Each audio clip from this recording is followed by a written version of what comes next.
إخواني متتبعي مبادرة طرف نجية تيزي، احنا سعداء اليوم نلتقي معكم مرة أخرى في إطار مقاهي سياسية كافي بوليتيك لتنظمهم مبادرة تيزي، يعني في إطار الانتخابات الجهوية والنيابية المقبلة.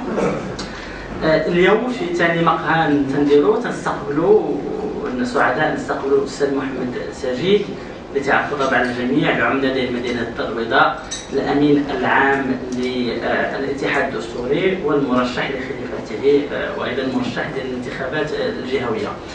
نحاولوا اليوم أن نهضروا مع السي ساجد نتعرفوا على المنجزات ديالو، على ما قام به، على المشروع ديالو، والهدف أيضا يكونوا معايا الأخت رحاب وسي حفيظ من تيزي qui vont poser quelques questions et puis on va essayer de donner la parole à la salle باش يكون هناك واحد التفاعل ما بين الحضور وما بين الاستاذ ساجد. تنذكروا انه مبادره طارق بن زياد هي مبادره مستقله شبابيه سياسيه مستقله تاسست في 2011 من بعد الربيع العربي، والهدف ديالها هو تعميق الفهم السياسي عن الشعب. Deux mandats à la tête de Casablanca. 12 ans. À la tête du conseil de la ville de Casablanca. Chose que je n'avais pas non plus envisagée auparavant. J'étais, avant d'être maire de Casablanca, j'étais président d'une petite commune dans le sud du Maroc, donc sans être préparé à ça, mais je l'ai fait dans la continuité de mon engagement pour servir mon pays et pas autre chose. J'ai décidé de tourner la page de ce que je faisais avant. J'ai pratiquement quitté toutes les affaires où j'étais. Je ne me suis plus du tout impliqué dans des affaires familiales. J'ai laissé les autres le faire. Et je me suis dévoué entièrement à la mission qui était la mienne et à la charge que j'avais pris de gérer la ville de Casablanca.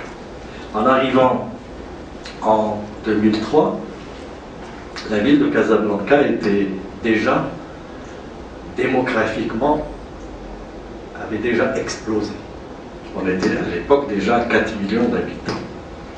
Des zones entières s'étaient développées, s'étaient urbanisées.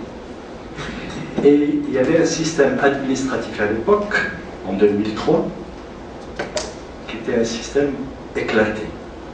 Il y avait une trentaine de communes à Casablanca, chacune indépendante de l'autre. Donc cette ville manquait de cohésion, manquait de vision, manquait de stratégie, parce que les communes indépendantes, كل وحدة بالميزانية ديالها، كل وحدة بالبيدجي ديالها، واحد كيمشي للشرق والآخر كيمشي للغرب. Donc la ville manquait de cette unité qui a été instituée grâce au système de l'unité de la ville fin 2003. Donc j'ai pris la charge de la ville avec ce nouveau système qu'il s'agissait de mettre en place. Alors, est-ce que j'ai des ambitions locales? Est-ce que j'ai des ambitions nationales? Aujourd'hui, je porte le projet d'un parti. Je porte ces dimensions nationales à travers le parti. Et je suis encore impliqué très fortement dans la gestion locale. On en vient au bilan. Comme précédemment dit, 2 mandats. Vous avez bien dû faire quelque chose de bien pour avoir le deuxième.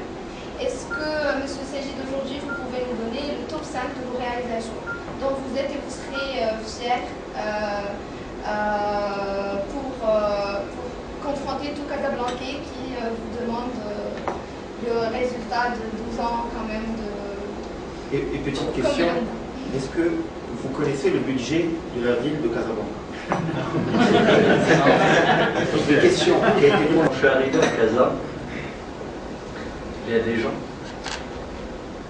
qui habitaient à Casa, mais qui ne se considéraient pas Casablanca. Il y avait une espèce de cassure entre les différents quartiers de Casablanca. Il y a Casarfo, les quartiers sud de l'autoroute, les Goulkna, Morachels, le Machib Dawi, le Sakli, Morachels, le 04, à tenir Kharjo avec 04. D'accord, donc les constructions étaient là, mais est-ce que des stratégies de sécurité, du transport notamment, et pour instaurer un certain niveau de bien-être a suivi de votre part et a été prévu pour accompagner ce changement? Sur la problématique des déplacements à Casablanca, on appelle ça en jargon professionnel un PDU, un plan de déplacement urbain. C'est un outil absolument nécessaire pour pouvoir identifier les vrais besoins en termes de transport, les moyens qu'il faut mettre pour mettre en place ces réseaux de transport.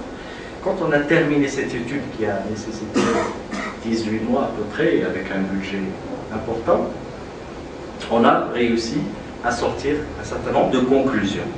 Et on a aussi chiffré notre programme de transport public pour Casablanca. À l'époque, je vous parle 2005-2006. On avait chiffré nos besoins pour mettre en place un réseau de transport public à 50 milliards de dirhams. Pour les bus ou pour l'ensemble de... Non, il y avait dans ce schéma un certain nombre de lignes de tramway, une ligne de métro et une ligne de RER. Alors, tout ça a été chiffré. Tout ça a été chiffré à l'époque à 50 milliards de dirhams. Moi, je vais vous parler du RER. Le RER doit se faire avec le ONCF au niveau de la région de Casablanca. Donc, il permettra de relier la ville de Casablanca avec les communes environnantes et ça permettra de créer une unité urbaine. Ce RER-là, il prévoit un segment souterrain qui démarre de... pour l'instant, c'est ce qui est dans les plans de l'ONCF, qui démarre de la Casaport et qui se termine dans une gare qui va être construite, qui s'appellera la gare Casa Sud.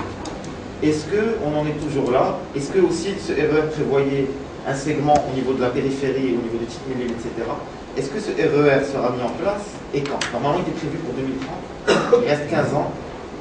Moi, je veux bien que vous posiez des questions. Aujourd'hui, on commence à sensibiliser les pouvoirs publics pour la nécessité d'investir massivement dans un secteur, dans un segment qui est absolument vital pour une ville comme Casablanca. On ne peut pas concevoir de continuer à nous développer, à développer des villes satellites, à développer de nouveaux quartiers, sans ce lien essentiel qu'est le transport public. Qu'est-ce que vous regrettez? Qu'est-ce que vous croyez ne pas avoir fait? Et qu'est-ce que vous auriez aimé faire dans le quinquennat ou dans le septennat que vous avez passé? Très bien, très clair.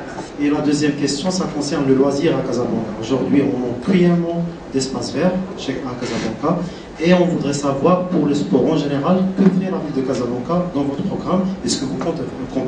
Merci. Donc faudrait-il attendre d'autres séismes pour qu'il y ait une mobilisation de la sorte pour sauver un quartier ou un autre, comme c'est du Momen ou d'autres quartiers? Parce qu'on est d'infrastructures énormes qui nécessitent des moyens énormes, des budgets énormes et qui nécessitent aussi un temps qui est incompressible. Et quand vous gérez la propreté, les espaces verts. Vous m'entendez? Sinon je... Oui. Voilà. Les espaces verts, etc. C'est un... On a réunifié la ville en 2003.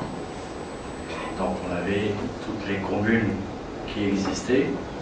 Situation absolument impensable. Et je vous assure que pendant 10 ans, 11 ans, on a bataillé pour régler ces problèmes. On n'a pas pu le régler.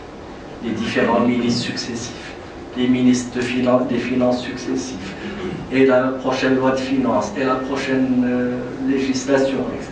On n'a pas pu le résoudre. Vous savez quand est-ce qu'on a résolu ces cartons rouges? On l'a résolu une semaine après le discours de Sa Majesté. Je crois qu'on a l'engagement des accords. Ok, merci beaucoup. Demain, le troisième et le dernier café politique avec Foto Moustapha à 19h, même heure. Pas le même endroit, ça sera cette fois-ci à Paul, Inch'Allah, on compte sur vous. Merci beaucoup.